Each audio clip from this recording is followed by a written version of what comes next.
નમસ્કાર મિત્રો. રમતગમતની દુનિયામાં ખેલાડી માત્ર મેદાનમાં જ જીતતો નથી, પરંતુ મેદાનની બહાર તેની સફળતા પાછળ એક બુદ્ધિશાળી માર્ગદર્શક પણ હોય છે, જેને આપણે સ્પોર્ટ્સ એજન્ટ અથવા મેનેજર પણ કહીએ છીએ. આ વ્યવસાયિક ખેલાડીઓ અને તકો વચ્ચેને એક મહત્વપૂર્ણ પુલ છે. તેઓ ખેલાડીઓના કરાર, પ્રચાર, બ્રાન્ડ ડીલ્સ અને કારકિર્દીના નિર્ણયો સંભાળે છે, જેથી ખેલાડી સંપૂર્ણ ધ્યાન પોતાના પ્રદર્શન પર આપી શકે. આજના આધુનિક સ્પોર્ટ્સ યુગમાં જ્યાં રમત માત્ર રમતમાં સીમિત નથી, પરંતુ એક મોટું ઉદ્યોગ બની ગયું છે, ત્યાં સ્પોર્ટ્સ એજન્ટ કે મેનેજરની ભૂમિકા અત્યંત મહત્વપૂર્ણ બની ગઈ છે. તેઓ ખેલાડીઓના સપનાઓ, યોગ્ય દિશા અને તેને વૈશ્વિક સ્તરે પહોંચાડવામાં મદદ કરે છે. અને સરળ શબ્દોમાં કહું તો ખેલાડી મેદાનમાં રમે છે, પરંતુ તેની કારકિર્દી જીતાડવાનું કામ સ્પોર્ટ્સ એજન્ટ કે મેનેજર કરે છે. તો ચાલો મિત્રો, આપણે સ્પોર્ટ્સના વધુ એક ક્ષેત્ર જે સ્પોર્ટ્સ એજન્ટ કે મેનેજર કહે છે તેના વિશે વિગતે માહિતી ફાલ્ગુનીબેન પાસેથી મેળવીએ. ફાલ્ગુનીબેન, સૌપ્રથમ જણાવશો કે સ્પોર્ટ્સ એજન્ટ કે મેનેજર એટલે શું? જી દીપિકાબેન, સ્પોર્ટ્સ મેનેજર સહયોગ પ્રાપ્ત કરવામાં, એથ્લેટિક પ્રવૃત્તિઓની દેખરેખ કરવામાં અને રમતના વ્યવસાયિક પાસાઓના સંચાલનમાં મહત્વપૂર્ણ ભૂમિકા ભજવે છે. એથ્લેટ્સને અસરકારક તાલીમ મળી રહે તે માટે જરૂરી સંસાધનો ઉપલબ્ધ હોય તે સુનિશ્ચિત કરવાની જવાબદારી પણ સ્પોર્ટ્સ મેનેજરની હોય છે. તો જે સ્પોર્ટ્સ એજન્ટ કે મેનેજર હોય છે તેમની કામગીરી શું હોય છે ને તેઓ ક્યાં કામ કરે છે? જી, કામગીરીની વાત કરું તો ખેલાડી માટે ક્લબ અથવા ટીમ સાથે કરાર કરાવવો, સ્પોન્સરશિપ અને બ્રાન્ડ ડીલ્સ મેળવવી, ખેલાડીના કાર્યક્રમો અને મેચનું આયોજન કરવાનું હોય છે, મીડિયા અને પ્રચારનું સંચાલન, ખેલાડીની કારકિર્દી માટે સલાહ આપવી.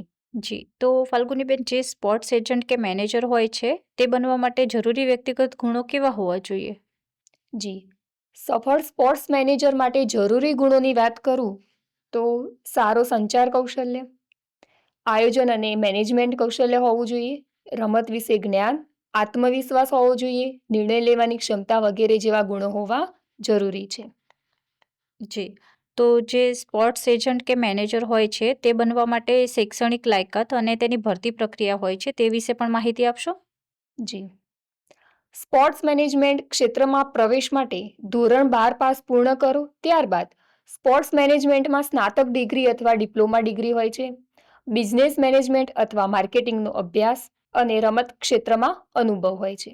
ભરતી પ્રક્રિયાની વાત કરું તો સ્પોર્ટ્સ ક્લબ, સ્પોર્ટ્સ એકેડેમી, રમતગમત સંસ્થાઓ, મીડિયા અને ઇવેન્ટ મેનેજમેન્ટ કંપની, વ્યક્તિગત સ્પોર્ટ્સ એજન્ટ તરીકે કામ કરી શકો છો.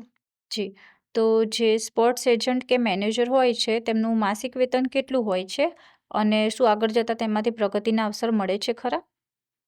જી, ખાનગી સંસ્થાઓમાં તેના અનુભવ અને કુશળતા મુજબ હોય છે અને પ્રગતિના અવસરોની અસીમ તકો રહેલી છે, જેવી કે નાના ખેલાડીઓથી મોટા ખેલાડીઓ સુધીનું કામ, મોટી એજન્સીમાં નોકરી તથા પોતાની એજન્સી શરૂ કરવાની તક, સ્પોન્સરશિપ અને બ્રાન્ડ ડીલ્સ હેન્ડલ કરવી, આંતરરાષ્ટ્રીય સ્તરે કામ કરવાની તક અને અનુભવ વધે તેમ આવક અને પ્રતિષ્ઠા પણ વધે છે.